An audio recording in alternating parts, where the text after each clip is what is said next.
Welcome to the first in a series of 4 screencasts on preventing food waste in the hospitality and food service sector.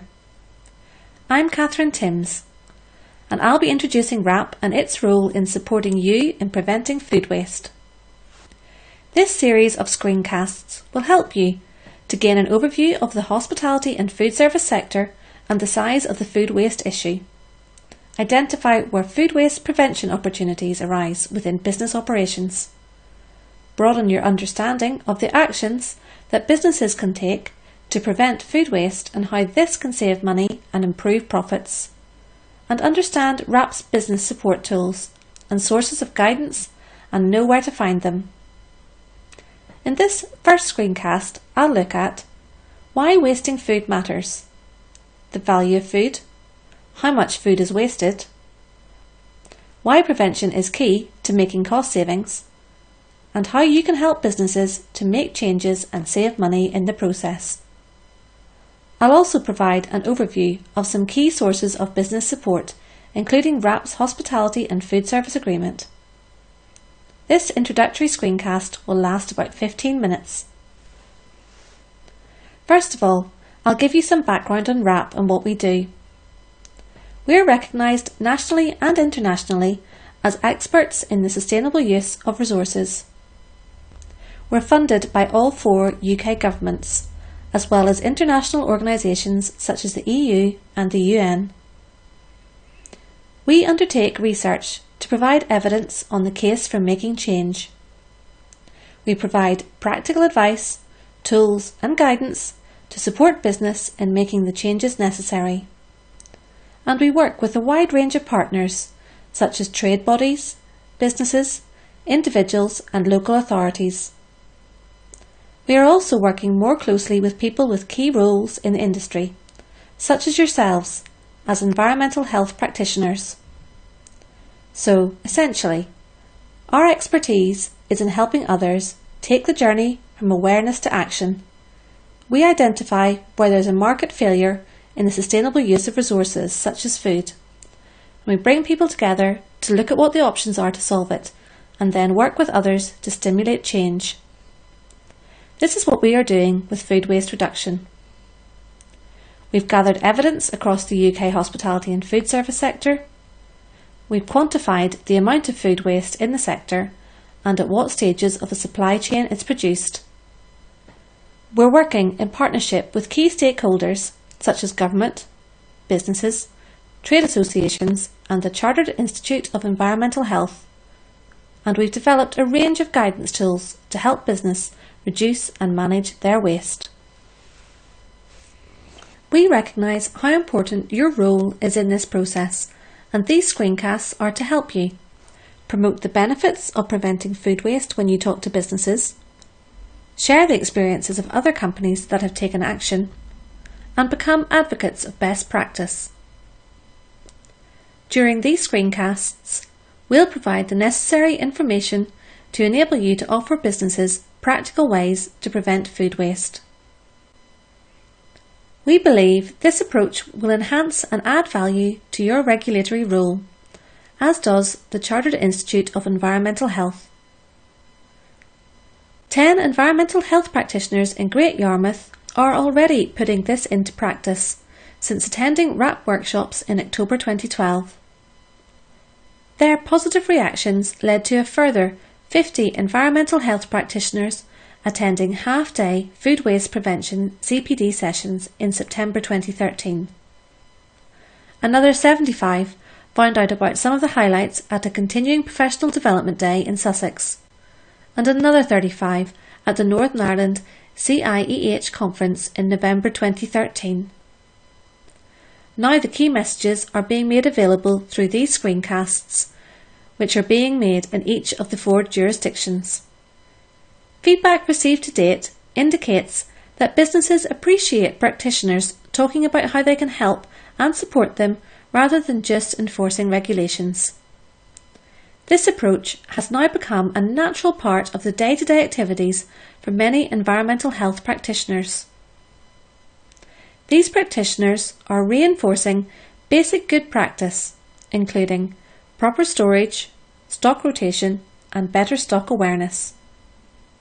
They are also able to show how businesses can better assess wastage by measuring what is thrown out, more efficient menu designs, and offering customers a choice of different portion sizes.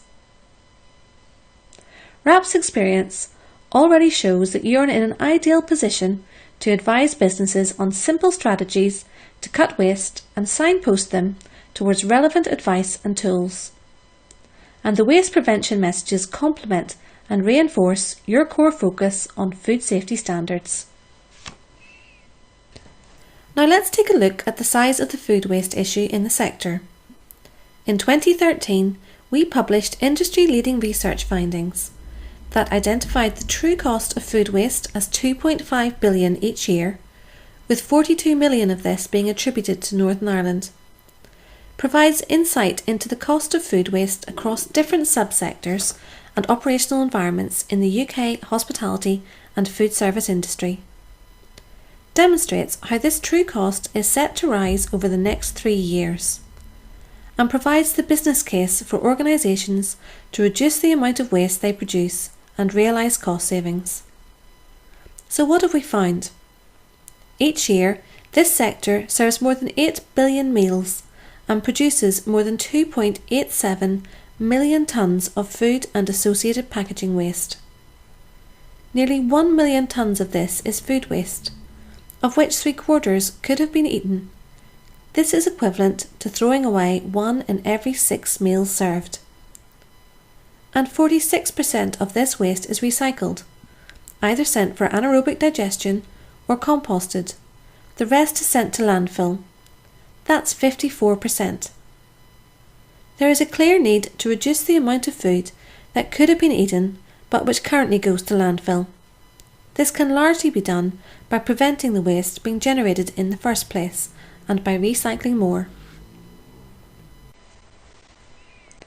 By weight, 17.8% of the total food purchased by hospitality and food service operators is wasted.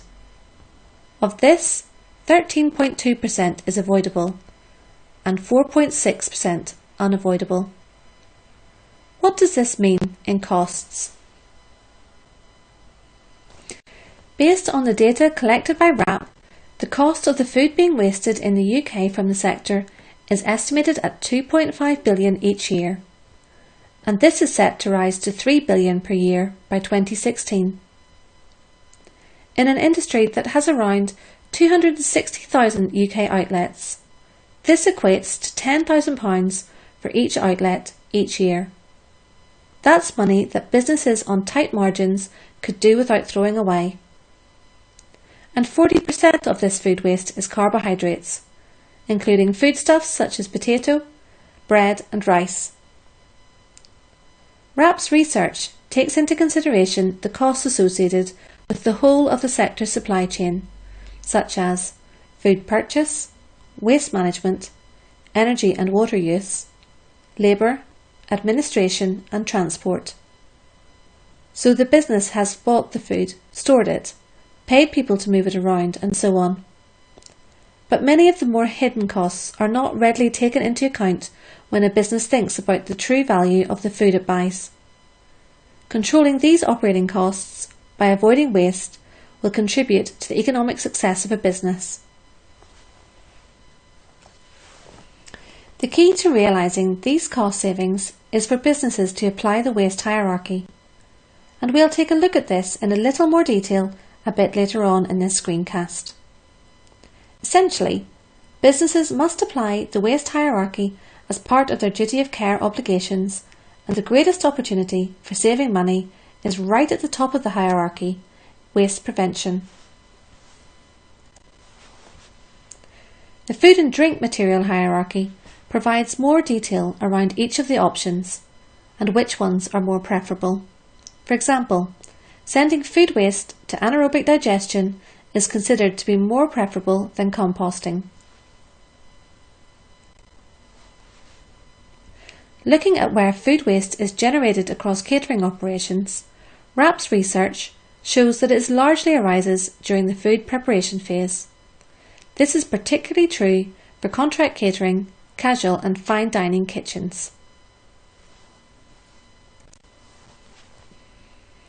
Since preparation waste represents the highest share of food waste arising in many kitchens, it's clearly an area that could lead to cost savings. It is also most likely to benefit from closer monitoring and strong staff engagement to uncover actions that can be taken to prevent food waste. As I have highlighted already, the cost-saving opportunities are significant. We can see here how much the hospitality and food service sector is currently throwing in the bin. To help businesses tap into these significant opportunities, WRAP launched the Hospitality and Food Service Agreement in June 2012. It's a voluntary agreement that large and small companies can join. We already have more than 190 signatories and supporters. Signatories are typically operators in the sector and include significant names in Northern Ireland such as Pizza Hut, Jury's Inns, McDonald's restaurants, Brakes, Sodexo and Compass. Supporters can be trade associations such as the British Hospitality Association and the Chartered Institute of Waste Management, or waste collection businesses such as River Ridge Recycling, ISL Waste Management or BIFA. Together, the signatories and supporters represent nearly a quarter of the sector by turnover.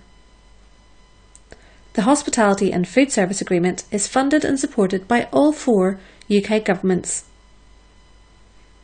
Under the agreement, WRAP has set up working groups to help feed into its development. These groups comprise signatories and supporters from large and small companies and look at technical topics such as packaging, menu planning, as well as regional groups for Northern Ireland, Wales and Scotland. The initial focus for each signatory was to determine their levels of food and packaging waste and where these wastes were arising, and to report this information in confidence to WRAP. Signatories are getting on with implementing plans to reduce food waste and recycle more. At the same time, WRAP has been developing supporting advice and guidance tools and engaging with the sector to make change. The Hospitality and Food Service Agreement has 2 targets: waste prevention of 5% across the whole sector against a 2012 baseline, and diverting at least 70% of waste away from landfills by recycling, composting or sending waste for anaerobic digestion. These are substantial targets that, when achieved, will make a real difference to the sector and to the environment. So how does the agreement work? For larger businesses, those with more than 250 employees, once a business has signed up, it will be requested to set a baseline against which progress can be measured, develop an implementation plan to help deliver the targets, review progress against plans on a regular basis, and share examples of good practice with other signatories. WRAP works with larger companies by developing an implementation plan tailored to their needs. In return, they are required to report back to WRAP each year on what actions they've taken and what savings they have achieved. Smaller companies, those with fewer than 250 employees, can access support through WRAP's telephone helpline and online resource centre. They are not expected to report data, although they will be asked to provide feedback on the measures they're taking. All signatories and supporters can access the working groups, which identify what the sector needs to achieve and targets and supports pilot work to test out ideas. As I have said, companies that signed up to the agreement include major players such as Compass, Subway, McDonald's and Unilever. But we want to spread the word to small and medium-sized enterprises too. This is where you can really help by talking to your local businesses when you visit them. Local authorities can sign up to the agreement too. They can make a significant difference, for example, in the type of waste collection services provided and the food procured for schools in their areas. I should stress that the agreement will only be available for a finite period, so now is the time for organisations to get involved, benefit from the support available and to embed behaviour change in this sector. If we now turn to WRAP support for small businesses, WRAP provides support by bringing best practice tools and guidance together in one place via the WRAP website. This support includes the Hospitality and Food Service Info Finder. It holds a wealth of practical and proven advice and supporting guidance. Info Finder allows users to search by a business type and to choose the type of information that is relevant to them. So whether a restaurant wants to learn more about cutting waste in the preparation phase, or a hotel wants to see what others are doing, this is the place to look. We've also got an online resource centre, which depicts a typical commercial kitchen and provides a wealth of information on cutting food waste. The user can hover over a hotspot which highlights some top tips. Both of these tools provide suggestions on quick and easy ways of cutting down on food waste costs. Because they are online, they can be accessed and used at times to suit the business. They are also free to use. And if a business is thinking about recycling food waste, we've got the Food Waste Recycling Hub with online information, advice and tools, especially for the hospitality and food service sector.